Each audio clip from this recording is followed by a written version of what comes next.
The following is a presentation of the Matt Talk Podcast Network.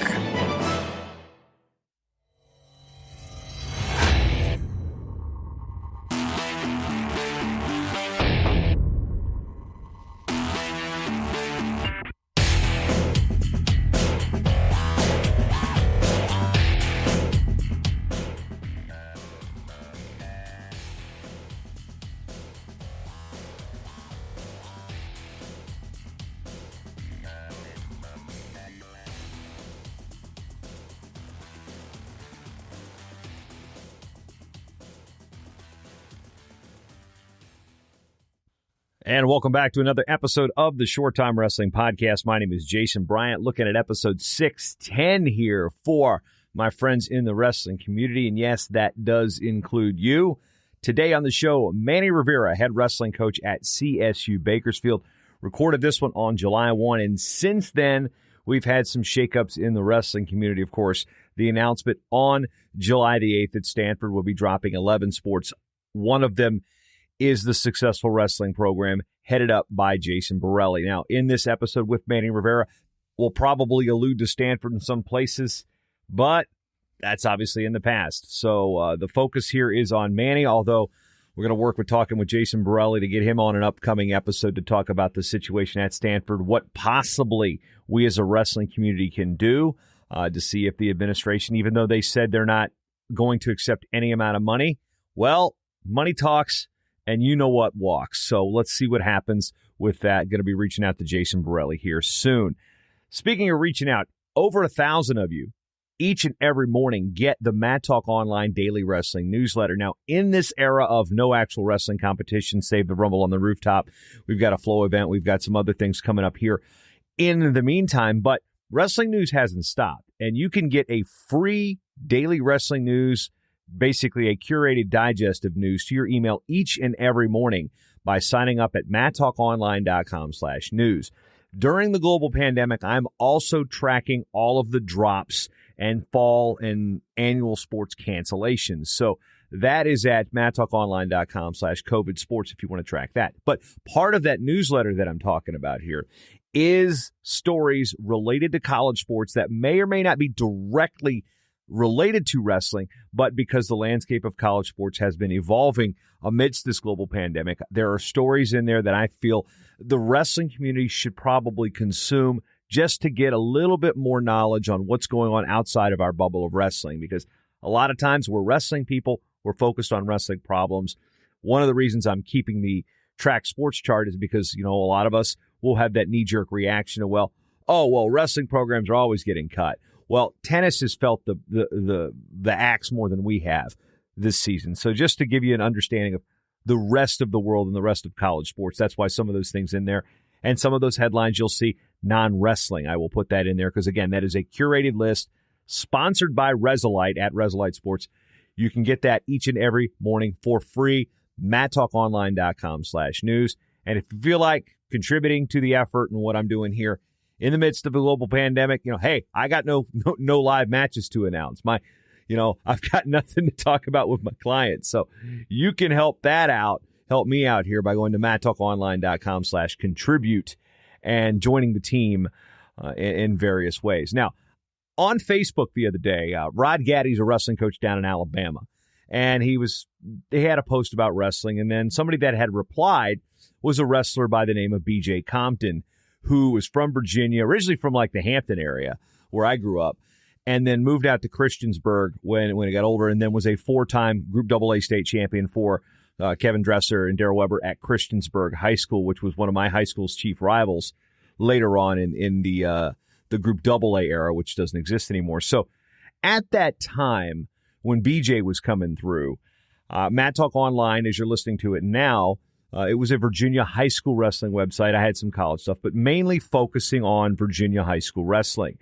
This was kind of the moment where I realized that the site had arrived, and it came at the Group AA state championships. I want to say 2002, because 2004 is when BJ and his state finals opponent, Anthony Burke, graduated, so they would have met as sophomores. So Anthony Burke was from my high school at Pocosin. He wrestled at the University of Virginia. B.J. Compton ultimately ended up at Old Dominion.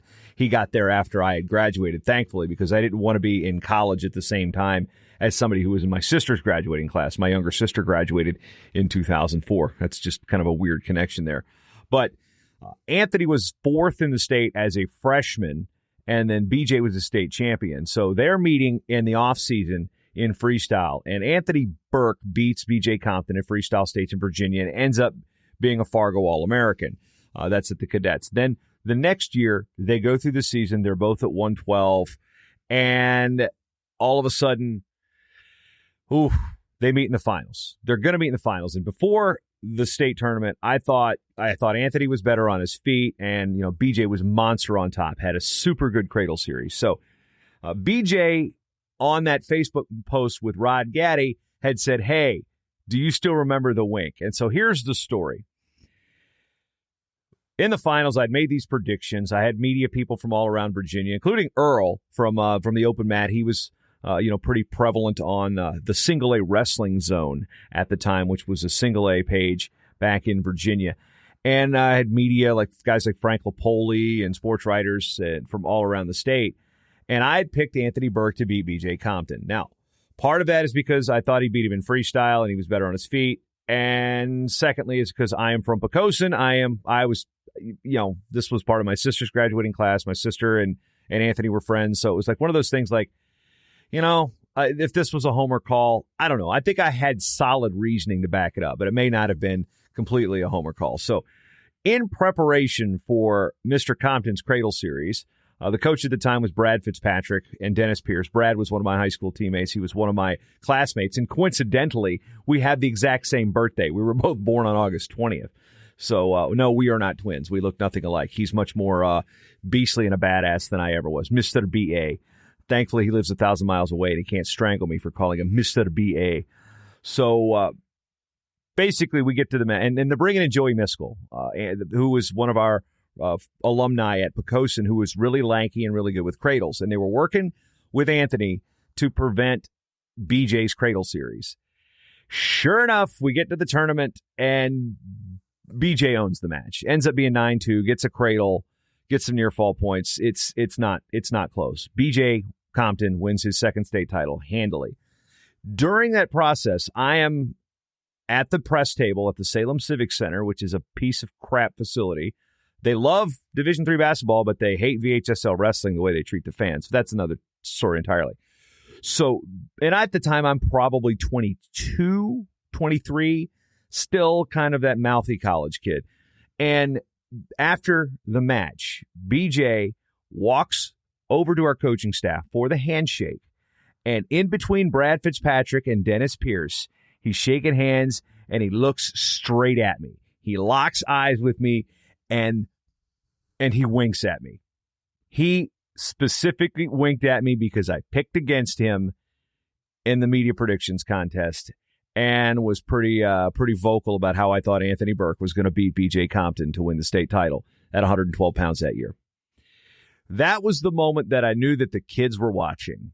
Now, of course, the internet in 2002 wasn't as prolific. We did have high speed in my house, but it wasn't like everybody had it on their phones and such. So in an era where I was doing HTML markup and writing stuff in Notepad and, had I don't even know if I had evolved to Microsoft Front Page yet, or I was on the way out. I mean, there was a time where I started that site in Publisher. Yeah, Microsoft Publisher that I bought at the Circuit City in Newport News, Virginia. Coincidentally enough, the same place I bought the Wu-Tang's double album in 1997. Anyway, the that was the moment that it's just like, I will always remember that because there's an athlete out there that looked right at me and made a point to tell me I was wrong by saying nothing. So, BJ's like married with kids now, and like he was like 16 or 17 at the time. This is just such craziness that, here we are 17 years later that we can still joke about this story. I remember I was on the broadcast. I think I was on the broadcast with Frank Lapoli doing a live stream. And I remember saying, he just winked at me. He just winked at me.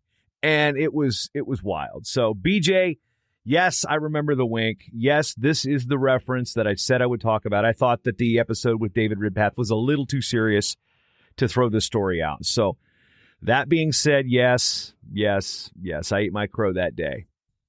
Now, instead of crows, we're going to be talking Roadrunners. That was probably one of the worst segues in the history of this show. It's 610 episodes. But Manny Rivera, a fun dude to talk to. You're going to enjoy your time here. And speaking of time, I'd like to thank you for spending your time with me because you've always got time for short time. Cue the swoosh. Meep, meep. That's something I always love to say when we talk CSU Bakersfield because they are the Roadrunners. One of, actually, Manny, a couple Roadrunners in college wrestling. It's something you actually stumped me on at the convention a couple years ago. Rio Hondo, also the Roadrunners. I think we got one more. I think it's Gloucester County or Rowan College at Gloucester County now. They are also the Roadrunners. So there's at least 3 in wrestling, but here with the Division I version, Manny Rivera just finishing up your 4th year, going into your 5th year at CSU Bakersfield. Man, 1, welcome to the program, and 2, how's that California weather treating you right now? Well, thanks for having me. And Bakersfield's starting to heat up a little bit. We're getting up to 100 degrees, so which, I don't complain about the heat. When you're in the middle of February and we got 80-degree weather, it's pretty nice. So. I mean, this is after you spent your college career in Minnesota and some of your coaching career in Fargo. I cannot, as much as I love Fargo, and we've talked about this before, but as much as I love Fargo, I can't think of a tougher place to live in January than Fargo, North Dakota. What's it like to live and coach there? It's freezing. I mean, a lot of what you do just revolves around the weather, right? Just your day-to-day. I just had to give myself a personal rule just to keep my sanity. And it was like, it was over 0 degrees. I couldn't complain about how cold it was. That was my own personal rule. That's your bar. Your bar is 0. Your bar is no temperature. 100%. Oh, man. And that's what I had to keep myself from going crazy is what I set for myself. And, a lot of times it was below 0. So there's days I got to complain. I remember going back to Virginia for the Virginia Duels one year, and my wife texted me actually screenshotted the weather app on her phone in my driveway at New Brighton. And this was 3 or 4 years ago. So we got really cold there, and it was 38 below 0 in my driveway. I am in Hampton, Virginia at the time wearing shorts and a T-shirt, and it was 71 in the second weekend of January. So she was not too happy that there was a 100-degree difference between our 2 spots. So I'm sure right now you've kind of thawed back out. You were away from California for a long time, but it didn't take you much time to thaw back out, did it? No. I mean, it's California. The weather is one of the great things about being out here. We've actually started to take advantage of it. We started wrestling outside here in February. The last couple of years had a couple duels and. Just trying to do what we can with our weather just to show a little bit of that California living.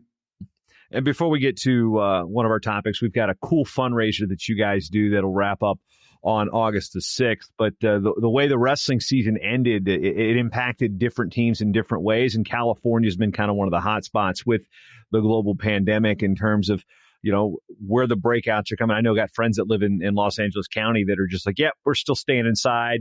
The stats are what they are, depending on how you want to look at them and interpret them. That's on whatever people want to think. But how did this whole thing impact your program and practice, and what's it been like out there? Are you guys taking extra precautions? Because, I obviously first person account, what's it like out there? Yeah, I think it's no secret California's been a little more cautious than a lot of other places.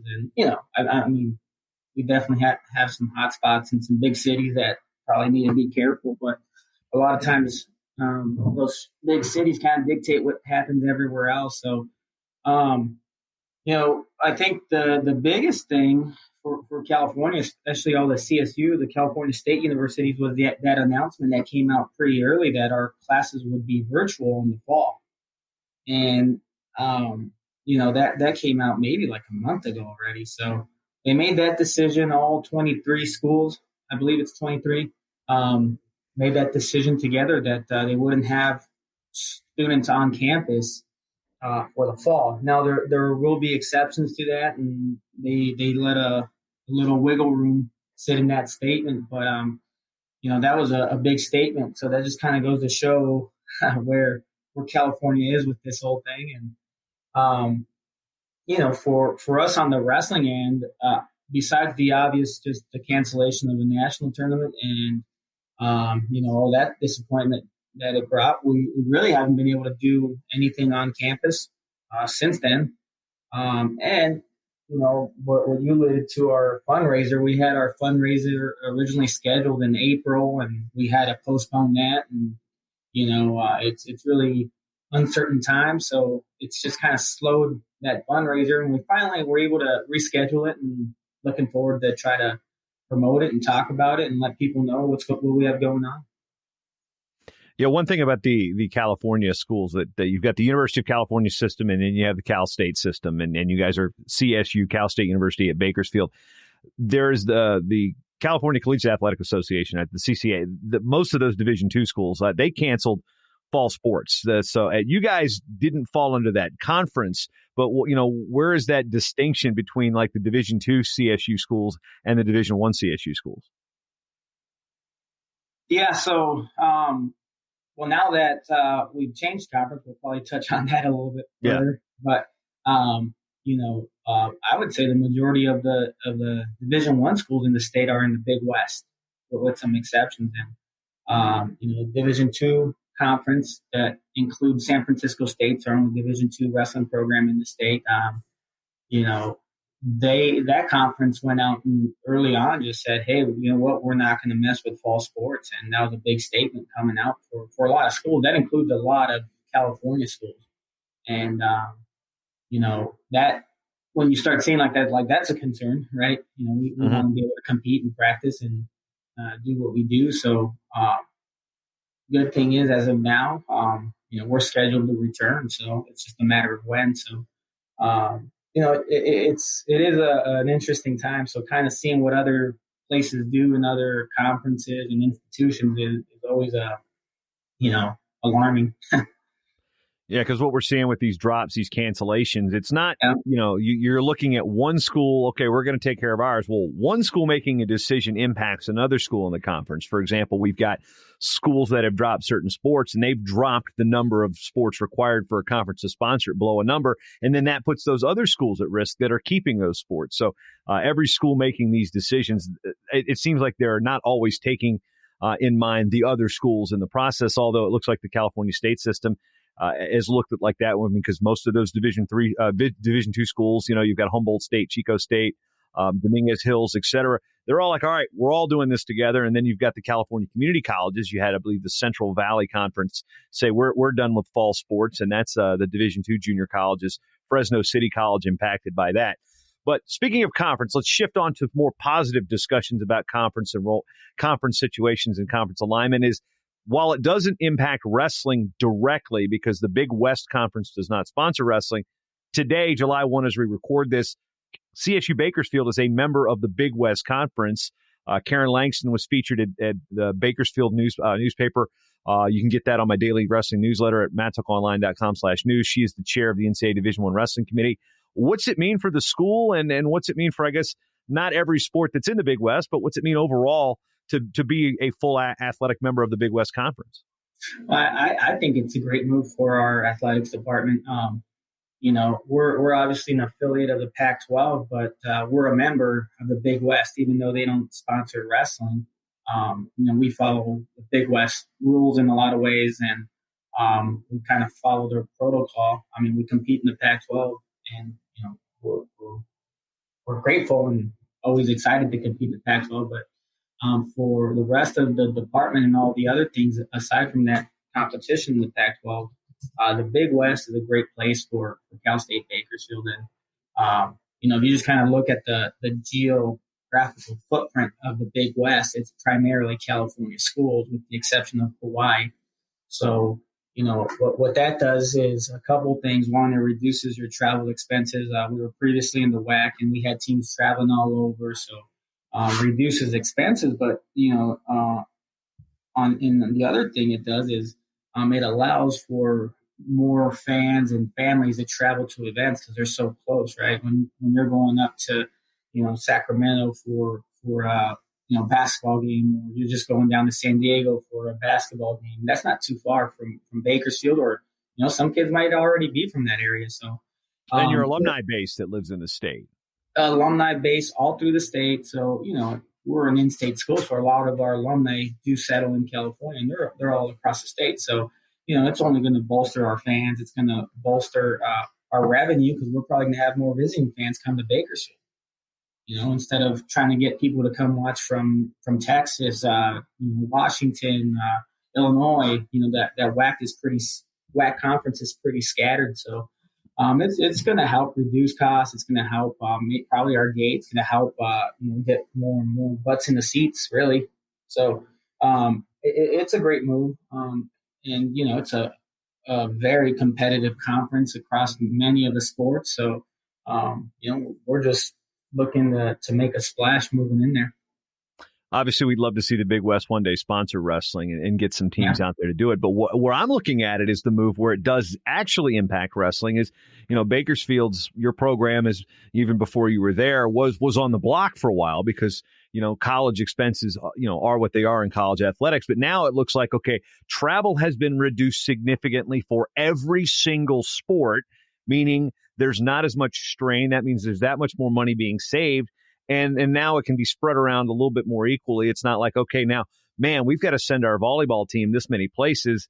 And I remember in that story with Karen Langston, she pointed out that when they win the WAC championship, there were 8 fans from Bakersfield there to make the trip. So and that's something that, you get those fans in state, whether you're hosting events, that's going to have that residual effect on a wrestling or some affiliate sports. And how good the basketball program now can directly impact your program. So that's the one thing I see as it definitely being a benefit for wrestling. Yeah. I mean, obviously, the better we are as a department financially, right? The more healthy we are financially, the better it's going to be for every program, including ours. Like you said, we've had to do a lot of fundraising here in the past decade, and probably even before that. But it's just going to allow the department to support us here a little bit more in the future and keep growing. Our gate, getting people in the door for all our events. That's going to bring in more money. And like I said, really just the more money coming in to the department as a whole, the better for all of us. And that's going to be one of probably the bigger things that is going to help our department keep moving forward, really, because even going back before this move, the department is fairly new into Division One. We haven't been a Division One program for too long, so it's really gone from a transition from a D2 program to D1 and went into the WAC, and now we're going into the Big West, which is probably a stronger conference. So we just keep taking these steps, and I think this Big West step is going to be a pretty good one for Cal State Bakersfield athletics. Yeah, when you say Division One, you're meaning CSU Bakersfield Wrestling has been Division One for a while. The entire school, however, for a long, long time was Division Two. So that's just to clarify that. Now, you touched on fundraising. If you go to BakersfieldWrestling.com, you will see the most unique wrestling fundraiser I have ever seen. So, Manny, I'm going to give you the floor here. What's this fundraiser about? How are we going to possibly drive off with some cool swag here? Yeah, so it's an awesome fundraiser, and this is our 3rd year doing it. And I wish I could take credit for the idea, but it was one of our supporters that helps us with our fundraising. And he just came to me one day and he's like, let's raffle off a car. And I said, let's do it. Sounds like a great idea. And it's pretty simple.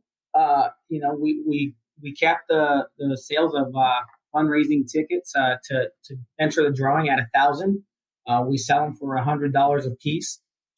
So if you only buy one, we sell all our tickets. Your chances are winning in 1,000. You buy a couple more, your chances are better. If we don't sell all of them, your chances are better. But at the very least, your chances of winning a brand new Infiniti are winning 1,000, right? And if you do a pretty simple math, that ends up being a pretty good chunk of change. And we're able to sell all those tickets for our wrestling program, brings us in $100,000. So That's basically our goal right now. We're currently have sold about 400, just over 400 tickets, right? And we really need everyone's help to reach our goal of 1,000 tickets, right? And I got to imagine, I know times are tough for everyone, but I got to imagine there's still about 600 people out in the wrestling community that could. Bro, I could totally use a new car, and I've actually bought a ticket for this the last couple of years because right now we got my good little I got 2 girls, I got 2 kids, so it's not the minivan, but it's about as minivan as you can get without being a minivan with that Chevy Traverse. But my wife's car, on the other hand, yeah, I think it's time to replace that one. So I'm definitely going to be buying a ticket at BakersfieldWrestling.com. Again, Ride in Style fundraiser. So this thing you said you'd push back to April. Now the deadline or the drawing is going to be on August 6th. So the first question I think a lot of people have is like, do I have to be there in California to win? And No. of course, during a global pandemic, that's really not realistic anyway. No, you don't need to be present. We'll figure out the exchange. I've actually had a couple ideas where, maybe you can hold off, bring it in, and then we can do some sort of presentation at our opening dual meet. Give you the keys. Maybe we fly you out for something like that. Recognize you, or should I even tell people I'll drive it to you if you really want to? Hey, if I win it, I will. If I win it, I'll drive out there and I'll do the dual meet for free. How about that? I'll make that. I'll make that concession right now. I'm going to buy that ticket and see. I'm sure my wife's not going to mind. We can figure all that out. But to be quite honest, I'm gonna lay it on thick. My job's gonna be to try to get you to donate it back to the program once you win it. So, okay, now what do make me feel like a dick? I'll lay a giant guilt trip, and you got to blame it on our first winner. Our very first winner of the car raffle donated it right back to the program. So he kind of set that precedent. Now every time someone wins, we're like, hey, first guy who won it gave it back to the team. So the second guy won it, he did not. He was like, how many years? How many years has this thing been going on? This is our 3rd year. So 3rd year. Okay, so there's only one person in the CSU Bakersfield department driving one of those cars right now. So it's and is it you? That's the question. Was that the perk of the job? Now, like, yeah, it's all right. No. So they gave it back, and it really just went back to the cost of purchasing the vehicle. So we purchased the vehicle at a pretty good rate. We partner up with the Infiniti Bakersfield, but it just kind of basically it alleviated all our costs. Everything we made was profit. So we actually didn't physically keep the car, but it always just helps our fundraising efforts. I always think about that when like watching The Price is Right or something. If like you're from out of state and you win a car in California, we're like, well, I'm just gonna sell it back, Yeah. A new car. Playing Plink. You don't win new cars playing Plinko though. Now, when they talk about fundraising, Stephen Neal is obviously one of the faces of the program with his stellar wrestling career, his world championship, his career in the NFL, his induction into the National Wrestling Hall of Fame, and he has an interesting title to the coaching staff. It's like alumni relations. Now, what is Neal's relationship with the program, and how often do you interact with him on a day-to-day basis? Yeah. I mean, Steve's the man. I'm sure you probably had a chance to catch up with him at some point, but he is the largest human being I think I've ever sat next to that was not like. I mean, he's just a giant human. He's big.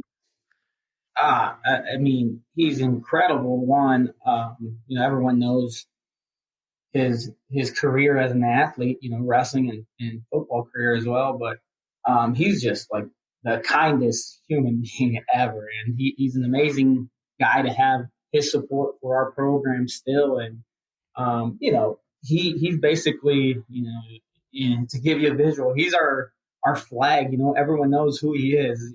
He's always proud to represent our wrestling program and what it did for him. And, he's always a phone call away for anything we may need. He makes that pretty clear. Whatever you need, reach out. I just talked to him, I think it was 2 weeks ago, and, I like bouncing ideas off of him. He's awesome. I mean, and anytime we try to do any type of advanced fundraising or anything at all, I like reaching out to him because he's connected well with all the alumni. So he helps me push anything we have going on. Simple as that. And awesome guy. I mean, I always like to state everyone knows how great he was as an athlete, but I like to let people know how great he is as a person. Mm-hmm. We look at the fundraiser, and I guess it's outside of the box thinking that does this. What are some other things that are outside of the box that you guys have kind of done to really kind of put the program on the map, not just within your own department or within the state of California, but nationally? Well, a little small program like us, you got to be creative, right? And you got to make the most of what we have, or sometimes lack thereof. And for us, we try to make use of social media. I mean, it's a great platform. It's not going to cost us anything, and we try to do as much as we can on there and take advantage of that. Be creative on there and showcase our program, showcase any events, showcase our athletes, staff, whatever, that's kind of been a huge platform for a lot of smaller programs to get out there and show the wrestling community who we are, who they are. And that's kind of one of the ways we try to get creative. Aside from that, we're talking about fundraising specifically. We do a lot of traditional things. We'll do dinners, we'll do auctions. We've done a lot of things, and we're not afraid to try something. We'll say, hey, we think this can raise money, let's do it. If it doesn't work, we scrap it, try something else. If it works, like this car raffle, we'll keep doing it, right? And it's just that mentality of let's just get to work. Let's decide on something and let's push it and see what we can do with it. When it comes to the fundraising portion of it, like $100,000, for example, that is not. When you look at the world of college football, that's kind of nothing on their budgets. But what say you sell all these 1,000 tickets, boom, you get your $100,000 in. What does that do for a program the size of CSU Bakersfield? That'll basically be just right around a third of our operational budget. So it goes a long way. It's a big chunk of change for what we operate on, and it really just covers a third of everything that it takes to run our program, including, from, travel expenses to even salaries to, gear and, all the million little things that fall in between there, mat tape, whatever, there's a million little things that there's expenses for, but, just in the broader scheme, it covers a giant chunk of what we have to bring in to keep our program thriving and moving forward. A couple things that are, obviously in the news. I want to touch on Karen Langston here a little bit. What's she meant to the wrestling program? We'd had her on the show 2 years ago at the NWCA convention when she assumed the role of the Division I Wrestling Committee chair. But what's it like working with Karen as an administrator? She's the best. Karen's awesome. To have someone that's become so passionate about wrestling, and she had no connection to the sport, really. Volleyball player, if memory serves, right? Yeah, volleyball player at Northridge, Cal State Northridge. Pretty good volleyball player at that. But, just along the way, got involved, became the sport supervisor for wrestling here at some point, and just kept getting involved, really loves the sport. And, now she's the chair of the championship committee, and she travels to watch our team as much as she can. She's just, her support is amazing. And just to see that from someone in administration, it's very gives us a lot of confidence in our program to have someone like that in our corner, really. And she's always one thing I really love about her is that she's super competitive. So she wants us to win as bad as we want to win. And sometimes you don't feel that way about administrators. So I love that. So she's always just thinking like, okay, what can we do to help you guys? What can we do to help the guys get better? What can we do to help the staff? So she's got that kind of that coaching mindset of just like we need to keep improving, and she's just kind of tireless worker on top of it. So she's been a great asset to our wrestling program. Looking at the competitive nature of college sports, there's CSU Bakersfield is what's considered a 1 AAA in the old parlance. It's a Division I school with no football. and then you're in a conference with some Power 5 schools, in a Power 5 conference, Arizona State, Oregon State, Stanford, a lot of money there, a lot of resources there. What's it like to battle with those Power 5 institutions, knowing where CSU Bakersfield sits in the landscape of college athletics?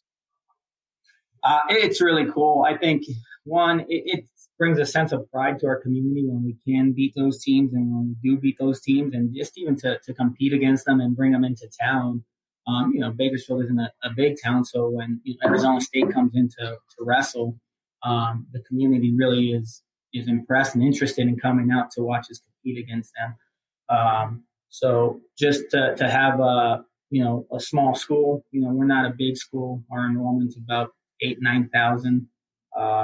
Fairly new school. School opened in the early 70s, and to get the opportunity to compete and be amongst those schools like Stanford, Arizona State, Oregon State for wrestling is a big deal for us.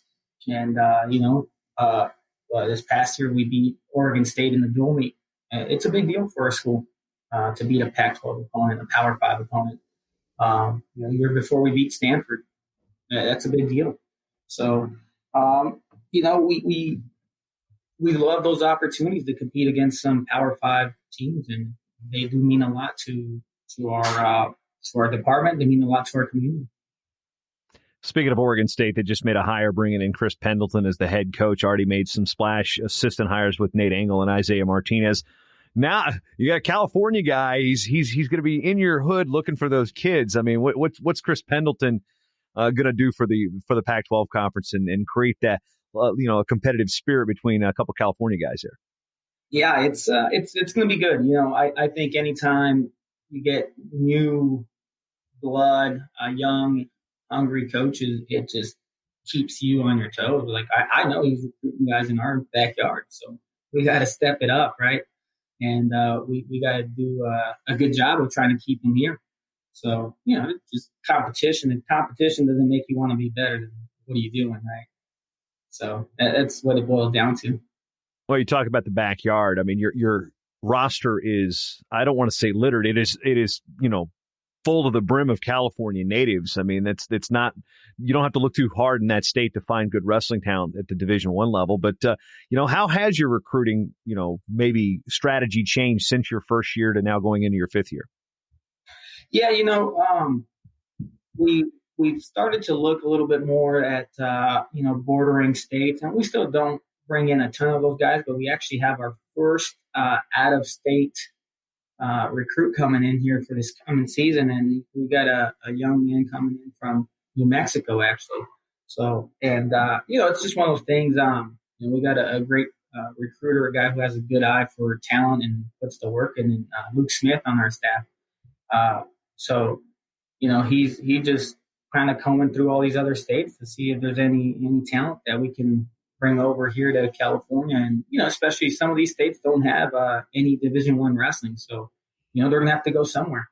Why not bring them to California? You and Luke get a lot of the notoriety, and then there's Stephen Neal's on the roster page. But you got another coach there that kind of slips through the cracks a little bit. Talk about Efren a little bit.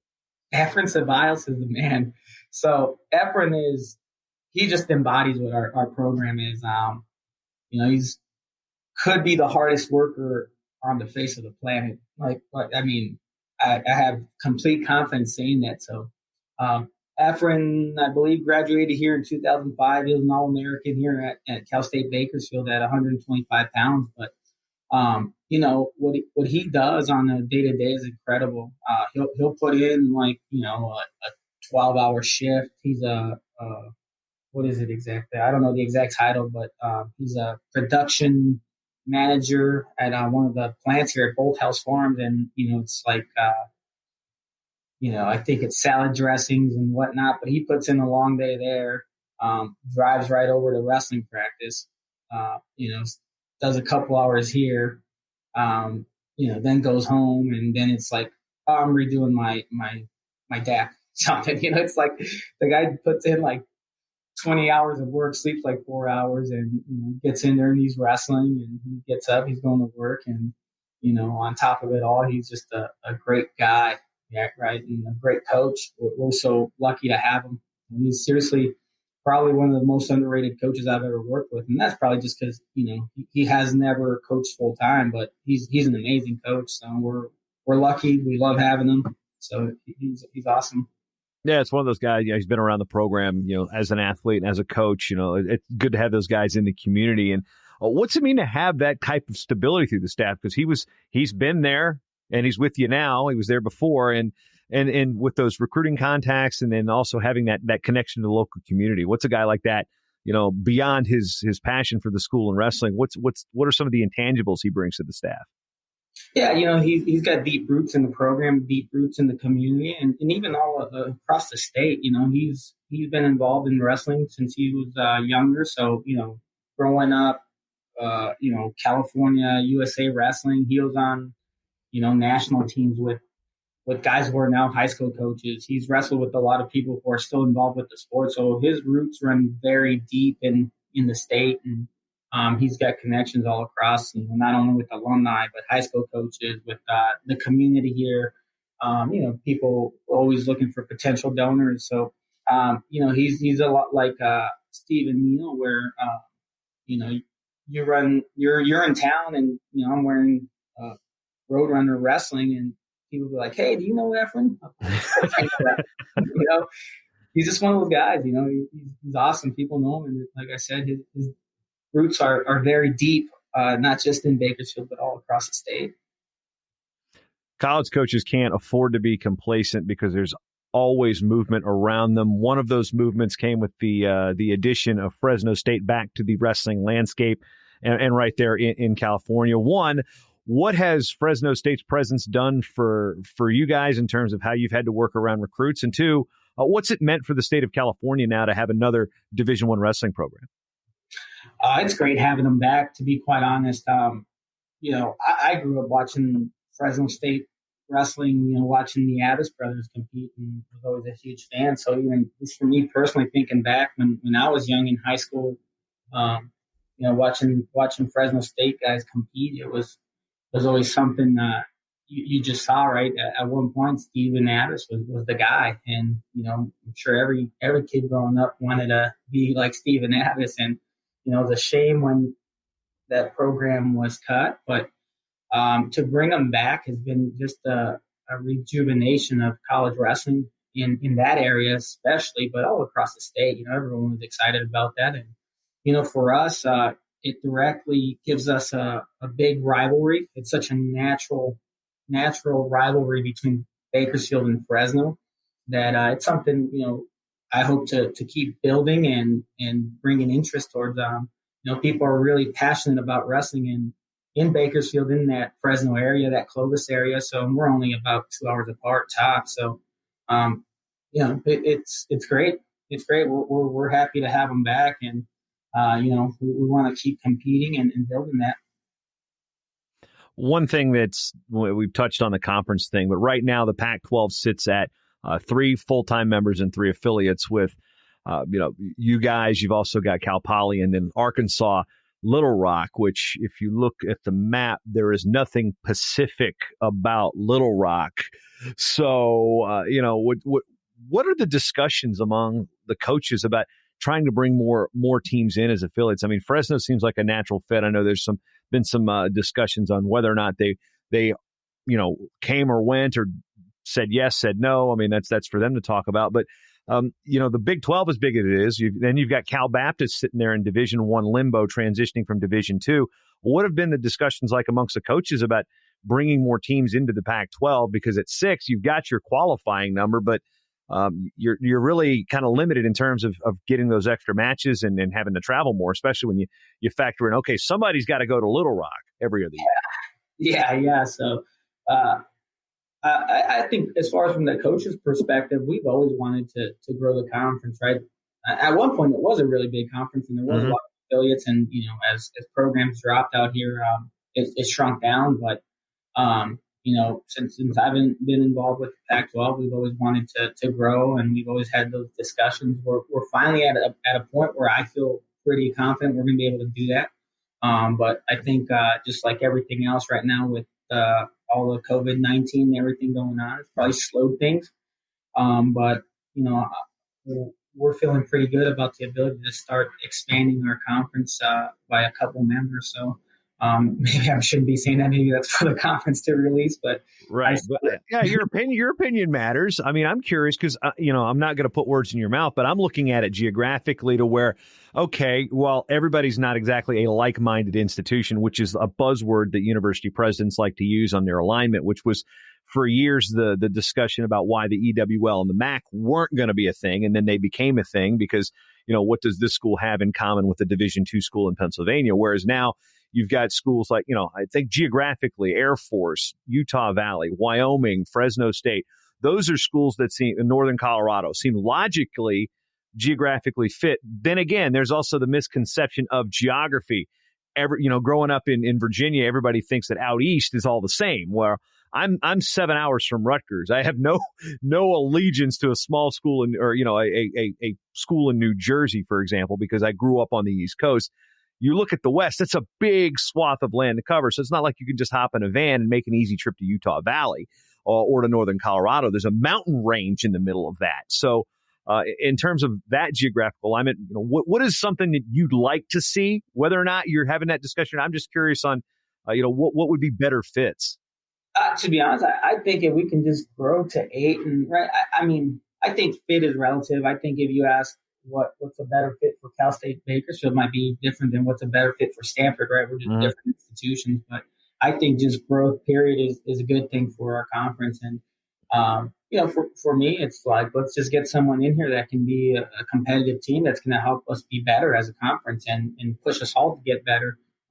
What that looks like, there's a number of teams that are doing great things and moving in the right direction. Northern Colorado, Troy's doing a great job out there. He's bringing in some studs. Utah Valley's had some great teams the last few years. They got some studs. And, there's a lot of programs who are on the rise. And, we can bring in those types of programs. It's going to be great. It's only going to help everyone get better. Yeah, we talked about Fresno and their impact. Cal Baptist, they're going California Baptist. They've actually changed how they would like to be known as now. CBU down there in Riverside. They've had a pretty good successful launch from NAIA to Division II, now to Division I. They're again in that limbo looking for a conference. And again, new Division I program in the state of California. Not exactly in your neighborhood, but close enough there, at least on the southern half of the state to make an impact. And what's it like to see that program? Yeah, that's a great little program. They had success at the D2 level, and I think they're going to be very competitive once they finish that transition. I know we compete with them every year, so it would make sense if they joined the conference. I really think they can be a pretty good competitive program. It's a school that's had a lot of resources pumped into it. They're every time I feel we go down there, they're like building something new. So it's like they just finished this really nice, it's a basketball arena or some sort of sports arena, and they've done a good job. I know that little transition is pretty tough, but I think they do a great job. They have a great staff, and if they were to join the conference, I think it'd be a great addition. Now, we'll get back to recruiting right now because we've talked about the impact of those schools and what it's been on recruiting. Right now, recruiting is pretty much old school. Phone calls, probably more text and Zoom calls now. But, the dead period has been extended. What does this recruiting dead period mean? I guess explain it in coaches' terms, and how is it impacting your program? I don't know. It's just, one, you're always just going to do the best you can with what you have and what you can do. That's always just the attitude, right? But it's almost just like a little, it's like you're getting ready to compete and they say, well, the tournament's delayed. And at this point, you have kids coming through, you go see kids at home. So it's just kind of throwing off the traditional timeline, which is a little weird and maybe a little frustrating because, you want to just get to it and sit down and try to lock kids up. But it's a little bit harder right now over the phone. It's hard to get a kid to commit while he probably hasn't taken a visit to your campus, right? And I think that's the biggest thing. So right now is just staying diligent to the contacts that you can have and continue to build the relationships and let them know who you are and what your program's about. And finally, when that time comes, you can bring them for a visit or go see them and do those types of things that typically lead to ultimately getting those commits and getting kids to sign and jump on board. Now, is it something you're really that worried about, given your experience as being a guy who burst on the scene pretty late and wasn't getting those calls like your first part of your junior year? Yeah, so I know for me, I like talking about it to a lot of the kids in state because the reality it's one class state tournament. A lot of the kids we're recruiting haven't won the state tournament, and I said, hey, it's not a big deal. I was in the same boat, right? And just you can have a big year, you can have a great year, and make a splash your senior year. And like I said, with one state champion in the state of, I couldn't even tell you. I think it's something like, well, you probably know how many. I think there's like over 800 high schools that have wrestling. Not every school. There's a ton of high schools. Not every single one of them has wrestling programs, though. Correct. So you got probably behind that state champion, there's probably another 8 to 10 high quality wrestlers, right? And we try to talk to as many as we can, and it's from my perspective to say, hey, it's okay if you didn't win state already. You have another opportunity going into this next year or whatever it is. I definitely like to share that story of my path, and I really think it resonates, and it really a lot of kids can connect to that. So I mean, there's so much talent here, and a lot of it goes unseen. We get to see them firsthand here, but it's an advantage for us, and I think it's always an advantage for whatever school you're at to keep an eye on your local wrestlers. So we just try to make the most of that. Now, would you say local wrestlers? You really don't have to go very far. I mean, I think at one point there were 5, maybe 6 wrestlers from Bakersfield High School on the roster, and that's a school that I first saw come to the Virginia Duels in 1996, the Drillers. What's it mean to have such a reputable high school program that puts that Division I talent literally in your backyard? It's great. I mean, it's a wrestling town, so I always try to tell people just how much of a wrestling town Bakersfield is. There's been success at every level here in talent from one school or another. Our history is very rich and is deep at Cal State Bakersfield, but the junior college has won state titles. BC has a few state titles under the belt.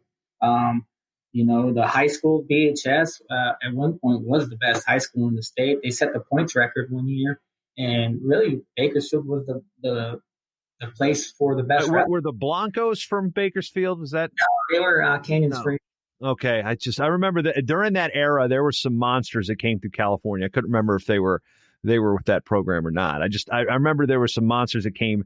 This is early in my career trying to pay attention to wrestling. I just remember that Bakersfield team that came to the Virginia Duels one year.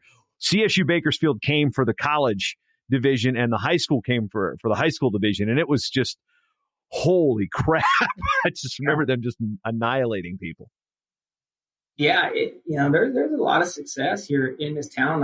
There's a couple Olympic coaches that come out through Bakersfield, Joe C. and Coach Bruce Burnett. They're Bakersfield guys, and wasn't J-Rob? J-Rob was a California junior college guy before he went to Oklahoma State. Yeah, he's a San Diego guy though. But yeah, I mean, Bakersfield has a rich tradition of wrestling. We host a state tournament. There's a lot of wrestling that goes through Bakersfield, and there's a lot of history, and people really care about wrestling here. So it's a great place to coach. It's a great place to have a Division I wrestling program. Well, much like Fargo, with North Dakota State hosting the Cadet and Junior Nationals, or Cadet and 16U as it's now called, that's an opportunity for all those kids to see Fargo and North Dakota State's campus. And how much does your school get to capitalize a little bit on, having the state tournament in town? Yeah, it makes recruiting a lot easier, right? Just to have the best kids in the state right down the road here at the arena, and gives kids an opportunity to come see Bakersfield and see what it's about. And it's almost makes it easy. It's almost like like Fargo. A lot of times it's unofficial Not as visit. cold. Really. It's not like Fargo because it's not as cold. True, but right, it's just an opportunity to showcase the city, showcase the community, and these kids maybe even unknowingly are getting to know the town before they know they're going to be sold on it. So we move forward to year 5. We don't know what year 5 is going to bring, but I want to talk about those seniors that were year 4. I think Russell Rolfing is the one guy most people identify with. They've seen him pick up some big wins in his career. They'd seen him at the show a couple times. But what did this group of seniors mean to the program? We had a great group. They really were a handful of guys that did things right. They worked hard. They were committed. They were tough. And, when you have a group like that, you always appreciate them and you're going to miss them. And, the one thing I hope is that just our underclassmen were really able to learn something from those guys and that they rubbed off on the next generation of Cal State wrestlers. Russell Rolfing, there's no surprise why he had some big wins throughout his career and why he was consistently ranked up high. He just did things right. He had the right mentality. He had the right attitude. He had, his effort was always there. So, it's a shame he didn't get a chance to compete his last year. I really believe he was going to place at the NCAA tournament. He was wrestling at a new level with new confidence. He was wrestling great. I think he was like on a 11-match win streak, wrestling great. And I thought he had a great place in the bracket. So, that one hurts. I'm sure, it's like everyone who lost their opportunity to compete knows that. But Russell was great. We had a couple other guys that were just tough guys. Wyatt Girl, Jacob Thalen, Josh Annis, all seniors. Those guys were all tough. They all worked hard. They were all committed. Wyatt Girl, the biggest thing that stands out from him is we only had him for a couple of years. He was a junior college transfer from Cerritos College. And, from the first year we had him to the second year, he was able to beat 4 guys that beat him his first year. He dedicated all the summer to getting better and turned around 4 matches against a couple of them that ended up being NCAA qualifiers and guys who were ranked. So, he ended up getting some good wins. So, he just showed if you dedicate, your offseason, how far you can come. Jacob Thalen and Josh Annis were just the types of guys that'll run through a wall and, you can't tire them out. You can literally tell them to do anything and they'll do it and come back and want some more. So, they were a great crew of seniors and they will be missed. Yeah, those are guys you inherited with that, and then you're coming up on some of the guys that didn't redshirt into their, or did redshirt. They're coming into their graduating class. What is it like to watch your first set of recruits come through, and now they're leading the team? Yeah, it's good. I think we have some young guys, and the sky's the limit for them, and to really be able to work with them since they got here is always special. The more time you can spend with the wrestler, the closer you get to them, the tighter your bond is. So just being able to spend, a little bit more time with some of these guys has been great. So I'm excited for all our guys coming through this next year. We have some young, talented guys that can really make a splash. I think this first year there was a little inconsistency just being freshmen, but we had some guys with some big wins. Chance Rich at 33 got a nice win over Alvarez from Rutgers early on.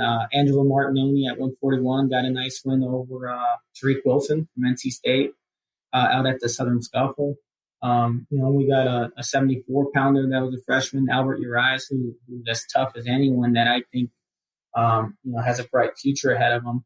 So, we got guys that have the ability. It's just, sharpening them, getting them to be crisp and wrestle at a high level. So we're excited for these guys. With the situation of the world and the state of California being what it is, what are the next steps for you and your guys at CSU Bakersfield? Yeah, we're just trying to get back as soon as we can, right? we got an idea. Things are ever changing right now, so we got an idea of when we come back. We can start coming back for voluntary workouts here at the end of July, middle to end of July, if that doesn't change. And our guys are eager to come back. Our guys do a pretty good job of staying in town and training all summer. So as soon as we can get back together, that's going to be what we do, right? And just start getting back to work.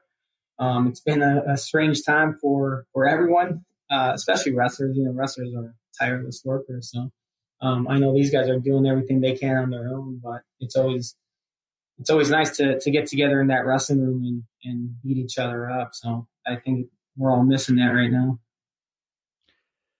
Yeah, we're all missing wrestling. I think it's that might be the understatement of the episode there, Mr. Rivera. We got about a month to go before the fundraiser wraps up. BakersfieldWrestling.com, Ride in Style, $100 gets you a ticket to win an Infiniti Q50, which I looked up the MSRP on that is right around $36,000 on the low end. So get yourself a nice ride. If you win, you can give it back.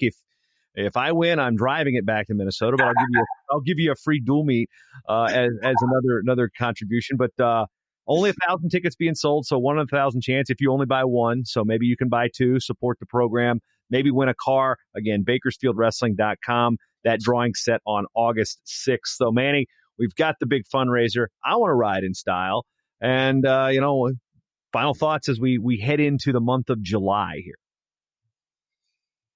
I'm really just trying to focus on the things we can control. So, we can't get back to practice yet, but really trying to work on our fundraising. That's what I can do right now. So, anyone listening out there, really consider buying a ticket, helping out Cal State Bakersfield Wrestling.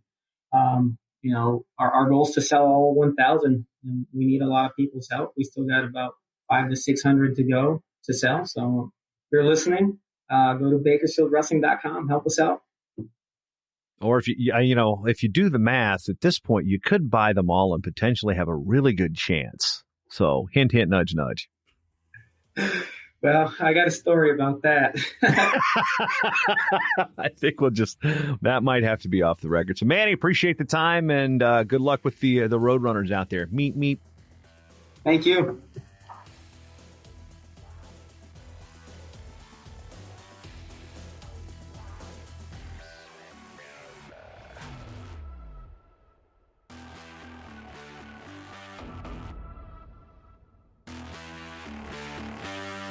The Short Time Wrestling Podcast is proudly outfitted by Compound Sportswear.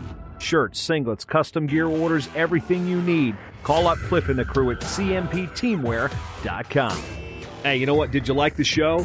You want to hit that subscribe button? MatTalkOnline.com/listen. Various different ways to subscribe to this show on your favorite podcatcher of choice.